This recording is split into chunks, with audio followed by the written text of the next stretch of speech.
Hi friends, ఈరోజు మేమందరం blood donation క్యాంప్కి వెళ్తున్నాము. క్యాంప్ చూడడానికి వెళ్తున్నాం. బ్లడ్ డొనేట్ చేయడానికి వెళ్తున్నావా?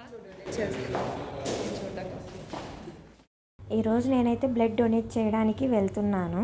ఎంతసేపు లిఫ్ట్ కోసం వెయిట్ చేసిన లిఫ్ట్ రాకపోయేసరికి ఇంకా నేను నా ఫ్రెండ్ అయితే స్టెప్స్ ఎక్కేసాము. జస్ట్ 6 floors అలా మాట్లాడుకుంటూ ఎక్కేసాము. ఇన్ని ఫ్లోర్స్ ఎక్కాక ఈ పోస్టర్ కనిపించింది. ఇంకా ఇదేనేమో అనుకొని లోపలికి వెళ్ళిపోయాము. లోపలికి వెళ్ళాకే తెలిసింది హిమోగ్లోబిన్, బీపీ, వెయిట్ అన్నీ చెక్ చేయించుకోవాలని. ఫస్ట్ ట్రయల్సే నా మీద ఎందుకని మా ఫ్రెండ్ మీద ట్రయల్స్ వేయించాను. తనైతే ఇంకా ఎక్కువ భయపడింది ఆ నీడిల్ చూడంగానే. సో అక్కండి ఏం కాదు, చీమ కుట్టినట్టే ఉంటుందని చెప్పి కుచ్చేసింది. ఇంకా వెంటనే నా హ్యాండ్ కూడా ఇచ్చేసాను. ఇంకా మన దాకా వస్తే కానీ తెలియదు ఆ పెయిన్ ఎలా ఉంటుందని. అక్కడ నీడిల్ తీస్తుంటే నాకు గుండెలో దడ బదులైంది.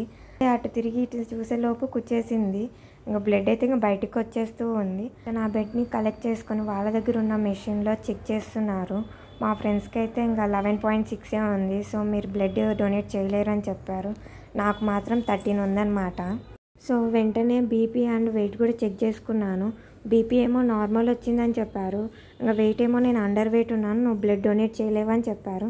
వెళ్ళిందేమో 6 మంది, కానీ బ్లడ్ ఇచ్చిందేమో ఒకే ఒక్కరు. బ్లడ్ డొనేట్ చేద్దామని హడావిడిలో పడి ఈ బెలూన్ డెకరేషన్ చూడడం మర్చిపోయాను. ఆఫీస్ అంతా చాలా బాగా డెకరేట్ చేశారు. కొత్తగా బ్రాంచ్ ఓపెన్ చేసినట్టున్నారు. ఇంకా రిటర్న్ ఆఫీస్కి వెళ్తున్నాము.